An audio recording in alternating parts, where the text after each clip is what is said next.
The giant who chose the light. In the days before the great flood, when the earth groaned under the weight of wickedness, there walked beings who should never have existed. They were called the Nephilim giants, born from the forbidden union of fallen angels and the daughters of men.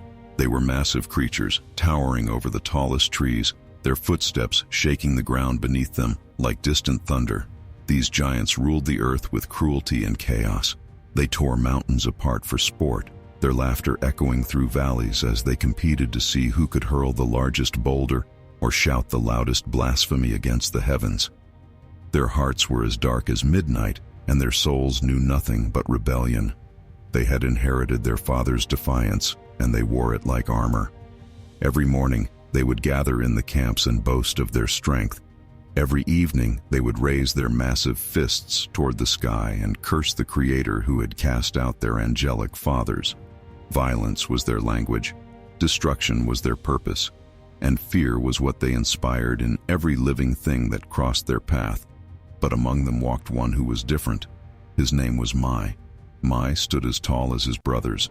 His arms could crush stone, and his voice could rumble like thunder when he chose to use it. By every measure of his birth and blood, he should have been exactly like them, a creature of darkness, born from rebellion, destined for destruction. But he wasn't. Something stirred within Mai's chest that had long since died in his brothers. When they raged, he felt sorrow. When they destroyed, he wondered about creation. When they cursed the heavens, Mai found himself staring up at the sky, searching for something he couldn't name. It started small, a whisper in his heart that grew louder with each passing day. While his brothers competed and fought, Mai would slip away, drawn by an inexplicable pull toward silence and solitude. There was a place he discovered, far from the camps, a hillside, remote and peaceful, where a single tree stood alone against the sky. It became his sanctuary. The first time Mai knelt beneath that tree, he didn't know what he was doing. He had never prayed before. He had never spoken to the God his fathers had abandoned. But something compelled him to his knees. And once he was there, words began to flow from his lips like water from a spring he didn't know existed. "Lord," he whispered to the empty sky, "if you are there, if you can hear me, I don't know what I'm supposed to be." It wasn't eloquent. It wasn't rehearsed. It was simply honest. And he came back the next day, and the day after that. His brothers noticed, of course, giants aren't subtle creatures, and when one of their own starts disappearing to be alone, questions arise. "Where's Mai going?" they would ask each other, watching him walk away from their evening fires. "To that tree on the hill," someone would answer with a sneer. "What does he do there?" "He prays." The word hung in the air like a terrible accusation. "Praise?" They would laugh, harsh and mocking. "To the God who cursed our fathers? To the Creator who cast them down? Mai is a fool." The ridicule began gently but grew harsher with each passing day. They would call after him as he left. "Going to talk to your invisible friend, Mai? Think heaven cares about you? You're wasting your time, brother. You're one of us, a son of the fallen. Act like it." Some days the mockery cut deep. Mai would pause on his path, considering whether it was worth it. He could stay with his brothers, laugh at their jokes, participate in their violence. He could be like them. It would be easier. But then he would remember the whisper in his heart, and his feet would carry him up that hillside. Beneath the lonely tree, he would kneel again. "Lord," he would pray, "I cannot choose where I begin." He understood this truth deeply. He hadn't chosen to be born a giant. He hadn't chosen his lineage of fallen angels. He hadn't chosen the rebellion that ran through his bloodline like a river of darkness. None of that was his fault. But then he would add, with growing conviction, "But I can choose how I end." Those words became his daily declaration, his oath, his promise to a God he had never seen but somehow believed was listening. Days turned to weeks. Weeks turned to months. The mockery continued, but Mai's resolve only strengthened. While his brothers grew more violent, Mai grew more peaceful. While they raged against heaven, Mai bowed before it. Then came the day the sky changed. It had been growing darker for weeks, the clouds gathering like an army assembling for battle. But on this day, the sky turned completely black, not the black of night, but the black of judgment. The wind began to blow with a fury that silenced even the giants. It howled across the earth like the breath of God himself, bending trees and scattering stones. Then came the thunder, not the distant rumble they were accustomed to, but thunder that shook the very foundations of the earth, as if God were splitting the sky open. And then the rain began. At first, just heavy drops, but within moments, it became a deluge.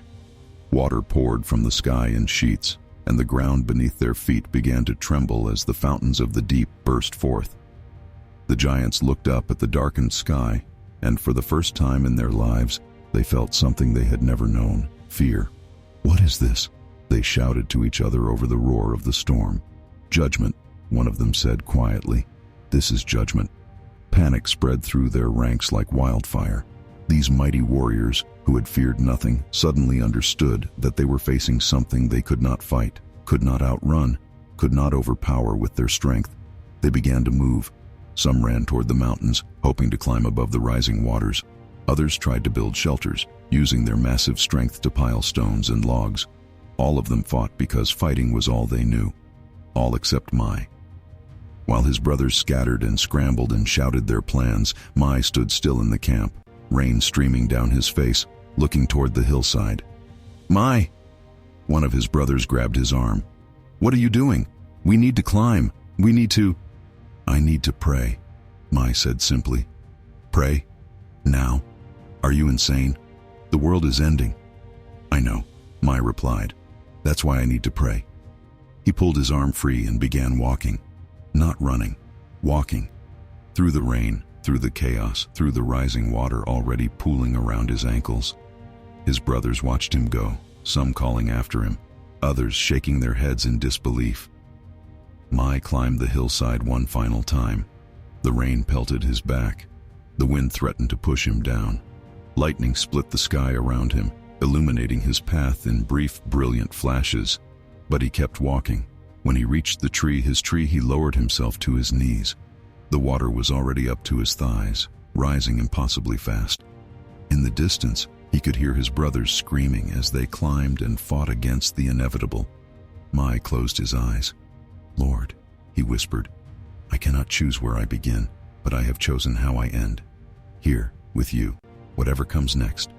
I trust you." The waters rose to his waist, his chest, his shoulders. Some of his brothers, climbing a nearby cliff, spotted him there. "Mai!" they screamed. "Move! Climb! Save yourself!" But Mai didn't open his eyes.